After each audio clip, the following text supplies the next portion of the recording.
Bukan seperti membaca terjemahan begitu, maknanya begitu, tidak. Ada maknanya. Ya. Dalam ilmu fikih itu begini, kalau ada kalimat hadis mengandung makna hukum, maka dibacanya harus baca teori hukum.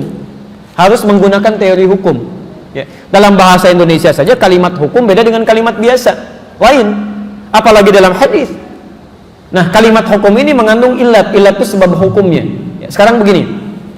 Kalau Anda baca misalnya kalimat standarnya, perjalanan 3 farsah sekitar 80 km misalnya, itu membolehkan sholat di jamaah. Tapi dalam ilat, sebab hukum dalam fikih, Anda mesti lihat yang ditempuh oleh Nabi dalam jarak 80 km per jam itu perjalanan seperti apa? Apa persamaannya? Pakai kemudian hukum kias, dianalogikan dengan kita sekarang. Kita coba persepsikan dengan keadaan yang sama. Maaf, kalau zaman Nabi ada kendaraannya apa? Unta. Baik. Pernah naik unta, Pak?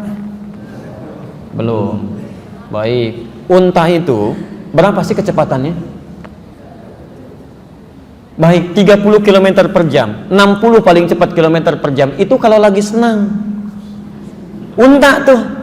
Tapi unta itu hewan yang unik, Bu. Gimana moodnya aja tuh. Itu gimana moodnya itu. Makanya disebutkan di Quran punya keistimewaan khusus. Itu saya saat mengajar di Tripoli, ngajar tafsir, itu saya bawa anak-anak kita itu belajar langsung ke kebun binatang, Pak. Kita belajar praktikal. Jadi keluarkan, dibagi kelompok, membagi hewan-hewan yang ada di Quran. Itu unik. Saya pernah praktikkan di Indonesia. Kita ajak ke kebun binatang. Ya ada yang ikut juga seperti bapak, ibu, anak-anaknya. Kita kasih kelompok. Satu kelompok unta, kedua ada kelompok kera. Ada pokoknya semua hewan yang ada di Quran. Misal kenapa orang Yahudi dikutuk menjadi kera? Jadi diberi tugas tuh. Kenapa unta disebutkan afala yang turuna ilal ibili kaifa khuliqat? Ya. Apakah mereka tidak memperhatikan bagaimana unta diciptakan? Begitu dianalisis luar biasa, Pak. Ya. Itu kelompok kera pernah menguji kera, lempar dengan makanan pisang, dia ambil dengan kanannya. Lempar dengan lagi, ambil dengan kirinya. Lempar lagi, ambil dengan kedua kakinya. Begitu yang lain datang, dia serang, nggak boleh ngambil yang punya dia. Tapi kalau dia sudah bosan, dia akan masuk ke daerah yang lainnya, dia acak-acak yang lainnya, dan dia keluarkan dari situ. Mirip-mirip seperti yang sekarang. Jadi dikutuk jadi kera itu memang kelakuannya begitu. Punya orang ambil, pengen mendominasi, yang lain nggak boleh maju. Kalau usia sedikit tembakin orang lain, memang begitu kelakuannya. Makanya tidak dikutuk menjadi tikus, gitu. Iya, selesai. Unta itu masya Allah banyak sekali keutamaannya itu. Unta satu-satunya hewan yang punya selaput di matanya. Jadi begitu badai kencang, itu seketika bisa menutup tuh selaputnya. Dia jalan aja santai aja jalan. Anda punya mobil Ferrari pun sehebat apapun, bawa tuh ke padang pasir, mogok juga. Unta mah jalan aja. Makanya disebut oleh orang Arab Safinatus Sakhra, kendaraan terhebat di padang pasir. Unta, Pak.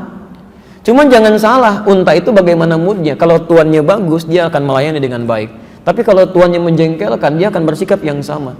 Di Libya itu pernah kejadian, ada orang yang kasar terhadap unta, sering dipukulin, jarang dikasih makan. Itu dihafalin, Pak, dari mana dia datang, dilihat. Begitu malam dia keluar dari sarangnya, dari sangkarnya, dari tempat dia, kemudian dia buka, dia injak-injak sampai meninggal tuannya. Kejadian. Tapi kalau dalam urusan jalan, itu moodnya gimana dia aja. Begitu kencang, begitu santai, kadang tuannya dilihatin begini, jalan gitu ya. Berapa kilometer per jam? 10 km, 20 km per jam.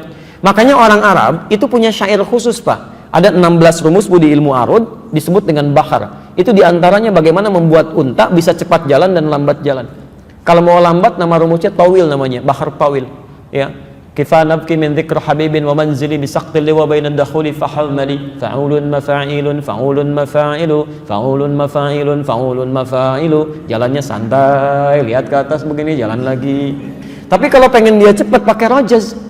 Mustafilun, mustafilun, mustafilun, mustafilun, mustafilun, mustafilun. Sautis safiril bulbuli, hayyaja qalbi thamiri, al-ma'u wa zahru ma'a, ma zahri lahdhul muqali, fa anta ya sayyidali wa sayyidi wa maulani, fakam tayammuni ghuzailun uqayqali, qataftuhu min wajhatin min fili hadha ar-rajuli, faqala la la la la faqad ghada muharwili, wal walad wali wailani, faqultu la tuwalwili fa bainul lu'ali, qalat law hina kazain wa radidul muqali kahatan kakalani tabuli. Kencang tuh dia. Cuman sekencang-kencangnya berapa kecepatannya? Yang kedua, medan kita dengan medan diharapkan beda. Nabi jalan pakai unta, yang dilewatin apa? Padang pasir. Pernah lewat padang pasir enggak? Apalagi kalau ada angin, ada badai macam-macam, ya. Belum hewan-hewan di sekitarnya. Nah, ini yang disebut dengan illat. Illat ini bukan cuma masafah, bukan cuma jarak, tapi ada masyaqqah, kadar kesulitan di perjalanan. Di Arab itu kalau sudah 80 km per jam dulu, itu pasti sudah terasa berat di jalannya. Berat di jalan. Apalagi kalau nggak ada unta, berarti jalan kaki. Nah, ini yang diambil hukumnya ke kita sekarang. Kalau ada perjalanan 80 km, apakah mesti dijama? Belum tentu. Kalau perjalanan ditempuh dengan keadaan nyaman, bahkan belum menghadirkan waktu sholat biasa. Ya, misal, mohon maaf. Misal ya, Anda misalnya ingin kalau ke Lampung, ya dari sini ke Lampung bisa, dari Jakarta ke Lampung. Dengan dari Jakarta ke Bekasi, jauh mana? Ke Lampung. Tapi Anda ke Lampung pakai pesawat, ke Bekasi pakai beca. Ya, perbandingannya bagaimana? Ke Lampung mah cuma setengah jam. Flight pertama setengah satu tuh dari Cengkareng. Nyampe ke sana jam 1, asar aja belum muncul. Cuman sebentar. Masya Allah, di waktu yang sama silahkan kayu tuh beca dari Jakarta tuh ya ke Bekasi, lewat sini lewat situ macam-macam, belum kena macet segala rupa, mungkin belum tentu nyampe maghrib ke Bekasi gitu ya. Nah, di dalam situasi itu nanti berlaku hukum, jelas ya, itu disebut dengan ilat. Makanya ketika jama' dan qasar muncul, ilatnya bukan cuma perjalanan, ada ilat lain, khauf, ada khawatir, ada masalah. Quran surah keempat ayat 101, posisi paling kiri sebelah bawah di pojok. Wa idza darabtum fil ardi, kalau Anda berperjalanan di muka bumi, falaisa 'alaikum junahun an taqsuru minas shalah. Enggak ada masalah kalau pengen mengqasar salat. Jangankan jama', qasar boleh. Cuman kapan itu dilakukan? In khiftum ayyaftinakumul ladzina kafaru. Jika khawatir ada gangguan di perjalanan seperti orang kafir mengganggu. Ya. Jadi ilat hukumnya gangguan yang menghambat waktu salat dilakukan dengan nyaman. Jadi maaf, tanpa perjalanan pun Bu ya, Ibu tidak melakukan perjalanan. Tapi misalnya Anda punya profesi yang menentukan maslahat bagi umat, yang kalaupun nggak di jalan itu akan berdampak pada maslahat. Ya. Dokter ingin melakukan tindakan, dimulainya jam 1, diprediksi itu tindakan sampai maghrib Bu, Pak, sampai maghrib. Kan tidak mungkin kemudian ditinggalkan pasien kan, begitu adzan asar muncul, diobservasi, dilihat siap semuanya, siap, ayo kita mulai lakukan pembedahan. Begitu dibuka tuh, dilihat jantungnya, jantung bagaimana posisinya, adzan asar muncul, Allahu Akbar, Allahu Akbar. Maaf Mas ya, saya mau sholat dulu, nanti saya balik lagi. Wah, bisa sekarat itu pasien. Jadi Anda boleh lakukan, silahkan jama' di awal, kemudian setelah itu sampai maghrib, Anda bisa tunaikan maghribnya. Jelas di sini ya? Nah, kecuali kalau perjalanan yang jaraknya merubah zona waktu. Walaupun perjalanan nyaman, tetap di situ memperbolehkan jama' dan qasar.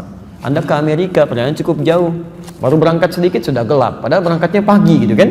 Yang seperti itu sudah merubah zona waktu, maka dalam keadaan demikian itu boleh menjama'. Walaupun di pesawat nyaman, tenang. Itu penting saya sampaikan. Karena dulu ada salah seorang presiden Indonesia, di Indonesia, saya pernah amati dulu ya, tapi saya nggak usah nyebut nama ya, nggak usah nyebut nama. Cuman sebelum era Pak Jokowi, itu pernah melakukan perjalanan, itu konferensi pers waktu Ramadan. Ya, kami alhamdulillah telah melakukan puasa singkat ya. Puasa singkat. Jadi sedang jalan jauh, tiba-tiba di satu negara buka karena di sana sudah masuk maghrib. Terus lewat lagi negara, Masya Allah sudah subuh kan, pagi puasa lagi. Jalan enak banget, paling cuma berapa jam. Kalau begitu orang kaya putar-putar dunia aja tuh. Ya, paling 10 hari udah beres tuh, 30 hari puasa gitu. Nah, jadi nggak bisa yang seperti itu. Tetap yang seperti itu mesti dilakukan qadha untuk puasanya, dan dia boleh rukhsah untuk berbuka, sama hukumnya dengan puasanya.